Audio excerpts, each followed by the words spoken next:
Hello there, how are you doing? My name is Robert Baker. Welcome, welcome, welcome. And man, are we gonna have some fun.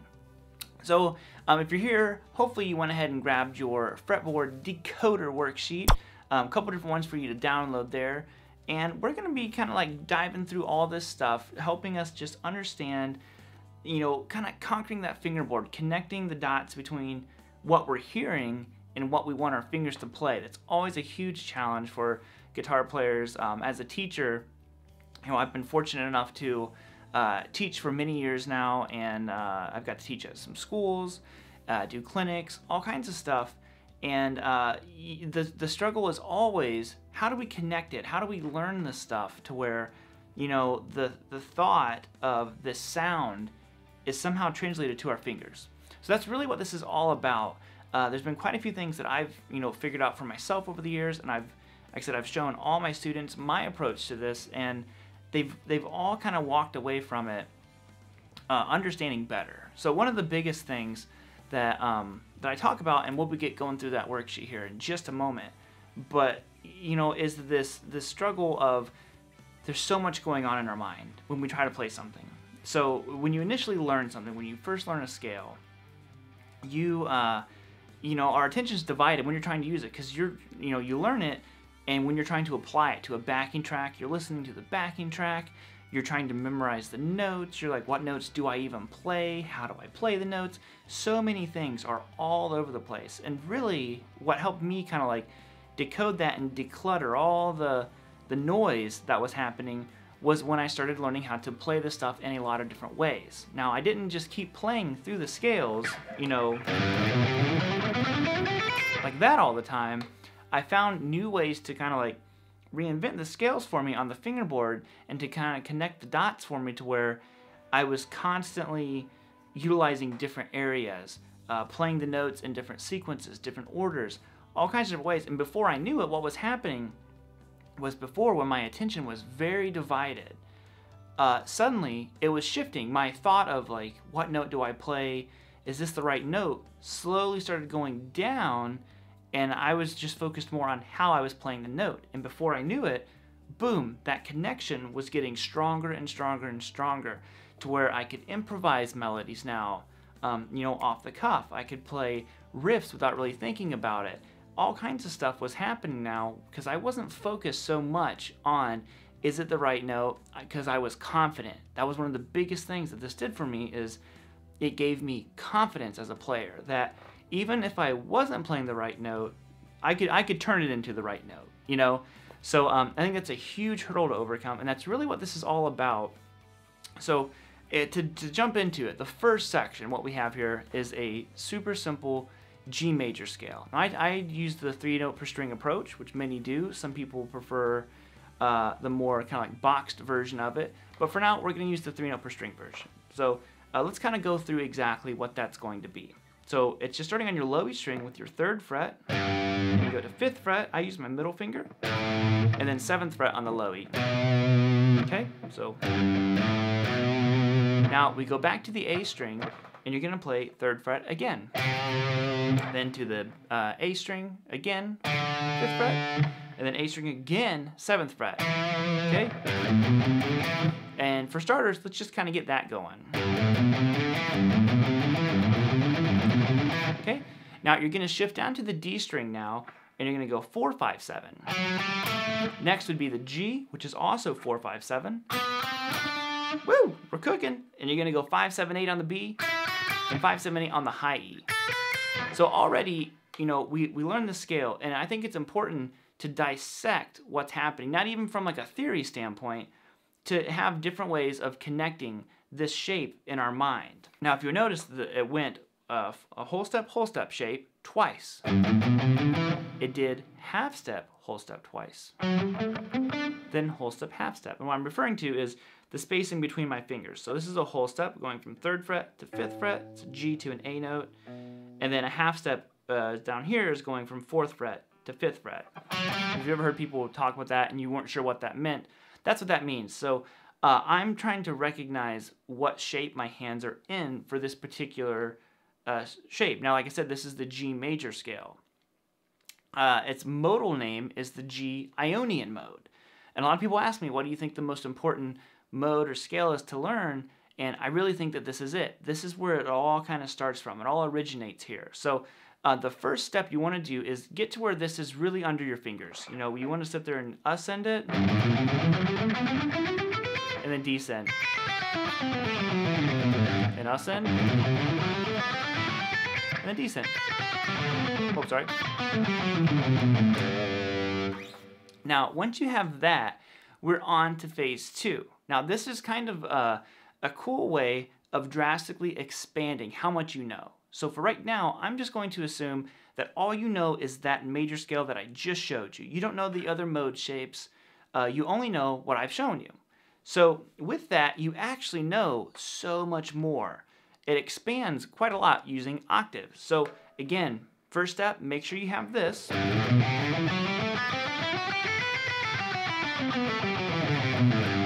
Now we're going to take 2 strings at a time and apply the octaves. And I'll show you exactly how much this is going to expand what you already know that you didn't know that you know. See where we're going with this? So it starts out like this. We're going to go 3, 5, 7 on the low E and the A. Okay? And then 3, 5, 7 on the A. Okay? So we have that. Now, an octave is just the same set of notes, either higher or lower in pitch. So since we're already on the lowest side of the fingerboard that we can go to, we're going to have 2 more octaves ascending. So we're going to go higher in pitch. So we're going to go like this. Now I'm going to go up to my next G note, which is starting right here. So we're going to go 5, 7, 9 on the D, 5, 7, 9 on the G. Okay? So...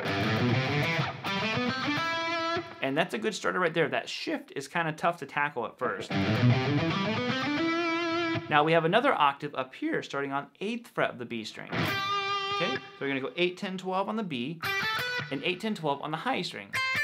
Everything we just played are the exact same 6 notes that we started with. But if you're looking at the fingerboard, well, we're all the way down here now. You know, we started kind of like in a relatively closed-in area. Suddenly we're down here. Well, this is already expanding drastically, you know. It's a whole different tonal feel. Like I said, we're trying to connect that sound of what exactly are we hearing in our head to how do we play it on our hands. Because sometimes we're going to hear this, you know, and not this. Or they're all the same notes, but our ears telling us, I'm like, no, I really want it to be higher. That's what my my instinct is telling me. I'm like, I want those notes to be higher, you know, over some kind of riff. So even if you only knew that G major scale that we did in the beginning, you have so much more possibilities there. But it doesn't stop just there. So now we're going to move down to our next set of 2 strings, which would be the D and the G. Now if you remember, our pattern that we were using for that was 4, 5, 7 on the D and 4, 5, 7 on the G. Okay? So this one's kind of interesting because it's in the middle of the scale. So what happens is we have a lower octave and a higher octave. So what I'm going to do is I'm going to add the lower one first. So if we took this note, which is an F sharp note, we would need to find its octave on the low E string. Okay, so that would be 2, 3, 5 on the low E and 2, 3, 5 on the A. Well, check that out. We're adding notes to this low E string that we didn't have before.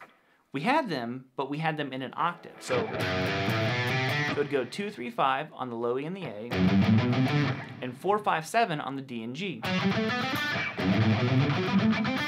Okay, so again, we're already expanding what we have. Now, shifting up again, we're going to go to the B string. You got to find that F sharp note. And if you don't have your F sharp, you can always find your octaves and just use your ear, and it's going to tell you when your notes are matching. So we're going to go 7, 8, 10 on the B, and 7, 8, 10 on the high E. Okay, so this is our next complete set of octaves. So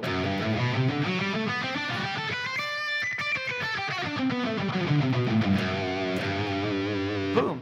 So if we play these together, the new set with the set we did before, look at how many nodal options. Nodal, I'm inventing words. Maybe that's a word, I don't know. So, but how many options we have.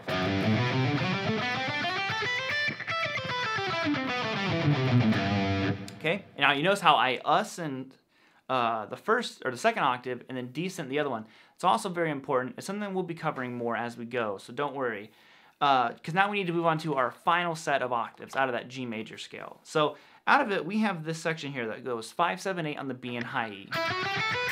Now again, obviously being on the higher end of our scale, we can't go higher, more strings. We would need to go to 2 lower octaves. So we're going to descend these. Okay, so we're going to go 8, 7, 5, 8, 7, 5. It's all good though, because I'm sure you were already practicing it descending and you mastered it. So this will be no problem. Okay, now we need to go an octave lower.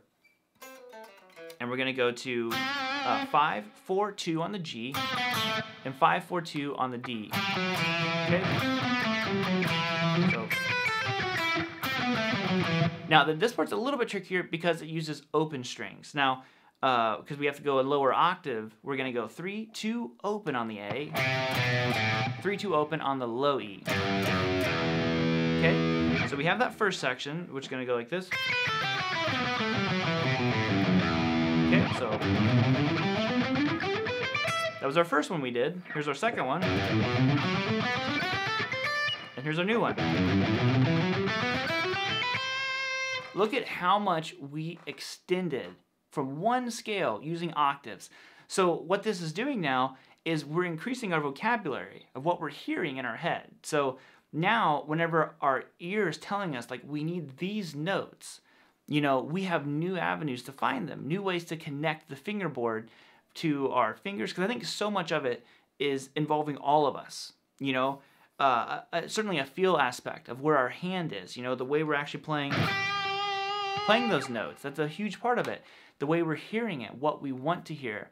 Now, the more, options that we have to our hands, the more we're able to kind of recognize what our ear is telling us.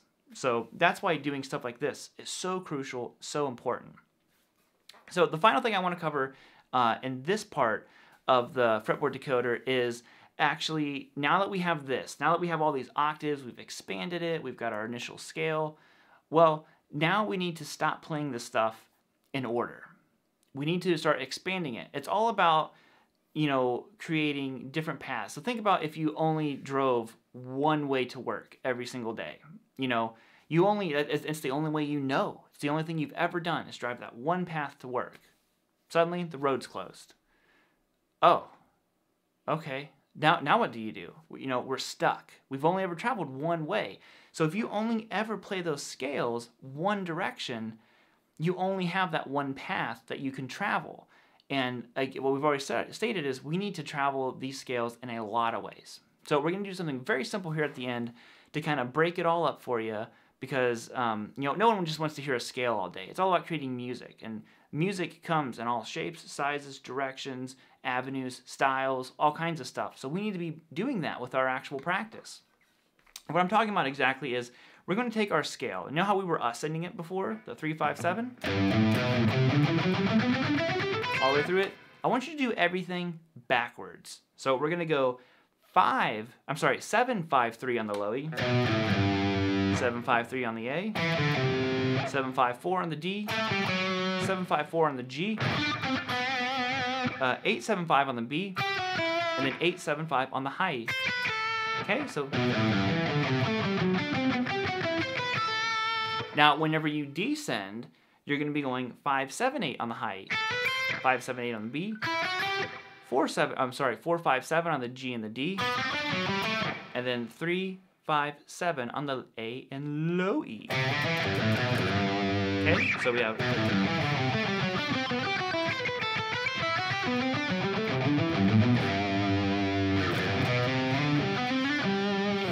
and that will really start opening up the way you can play this stuff. And I want you to have that down, go to your octaves, and move through all of that stuff as well. And then you'll have this, whole new outlook and new catalog of options. Well, all right, that is it. Hope you had a great time here. Like I said, I've shown this to a lot of people and it has really helped them out just opened up the fingerboard to him in some different ways. So make sure you keep your eye on your email, because in a couple days here you'll be getting another email for phase number 2. You know, what are we going to do? Can you dig it? So until next time, hope you all have a great day, and like I said, just be looking for that second email. See you all oh so very soon. High five it up, homies.